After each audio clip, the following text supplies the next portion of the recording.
สบายดีนักเรียนชั้นป .5 ทุกๆคนยินดีต้อนรับนักเรียนเข้าสู่การเรียนการสอนมื้อนี้เราจะมีเรียนวิชาลูกอมตัวเนาะมื้อนี้เราจะมีเรียนบทที่9หัวบทมีอยู่ว่า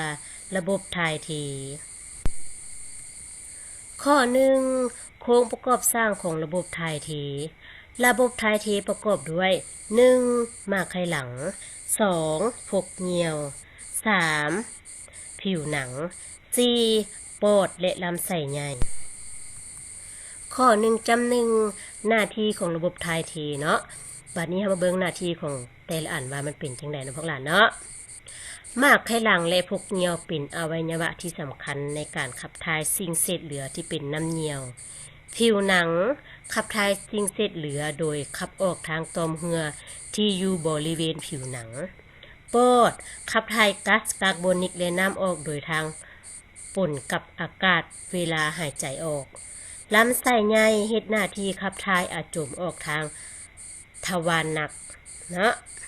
อันนี้เป็นหน้าที่ของระบบขับถ่ายด้วยพวกหลานเด้อข้อ2ที่ตั้งรูปร่างและหน้าที่ของหมากไขหลังพวกเรามีหมากไขหลังอยู่2หน่วยหรือว่า1คู่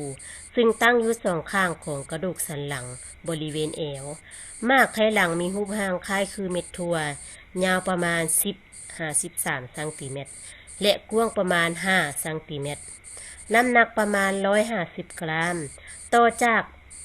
หมากไขหลังมีท่อที่เชื่อมต่อกับพกปัสสาวะหรือว่าพกเหยี่ยวอยู่ด้านลุ่มของพกเหยี่ยวมีท่อที่เฮ็ดหน้าที่ลำเลียงน้ำเหยี่ยวออกนอกร่างกาย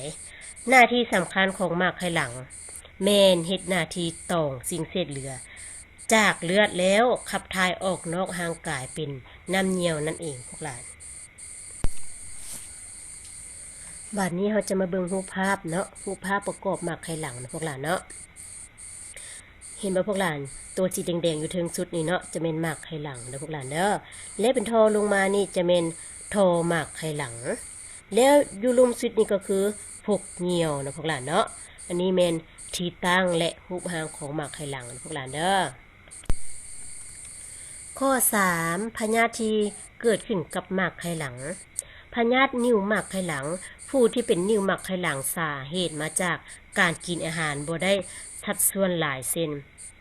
บางคนที่เป็นนิ่วหมากไขหลังพวกหลานเนาะบางคนก็กินอาหารหลายเกินไปนะพวกหลานเนาะและบางคนก็กินอาหารน้อยเกินไปมันเลยบ่ได้สัดส่วนนะพวกหลานเนาะบ่เต็มที่ในการกินอาหารเด้อพวกหลานข้อที่4การป้องกันและบำรุงหมากไขหลังจะมีอย่างไรเฮามาเบิ่งนำกันเลยเนาะขีดหน้าที่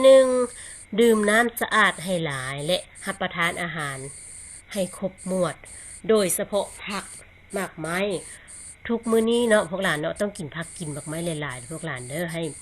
มีประโยชน์ต่อหมากไขหลังพวกหลานเนาะกินประโยชน์เพื่อกินให้มีประโยชน์ก็คือเพื่อช่วยให้หมากไขหลังขับถ่ายสิ่งเศษเหลือสะดวกยิ่งขึ้นเนาะขีดหน้าที่1ขีดหน้าที่2บ่กินอาหารเผ็ดเค็มหลายเกินไปเพราะจะพาให้หมากไขหลังเฮ็ดเวียกหนักเกินไปนะพวกหลานเนาะ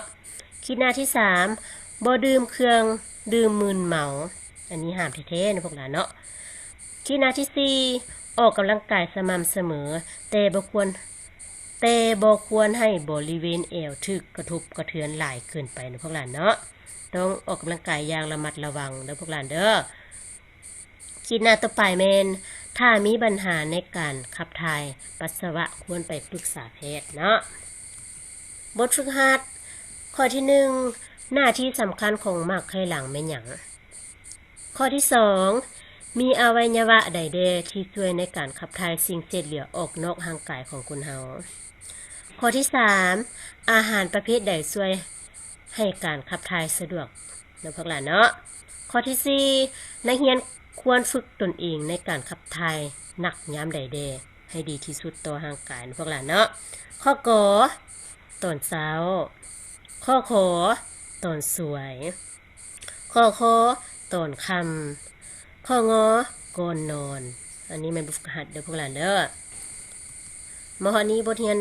สำหรับบทที่9ก็หมดเพียงเท่านี้นะพวกหลานเนาะขอขอบใจนักเรียนป .5 ทุกคนเด้อพวกหลานเด้อพบกันในมื้อหน้าเนาะ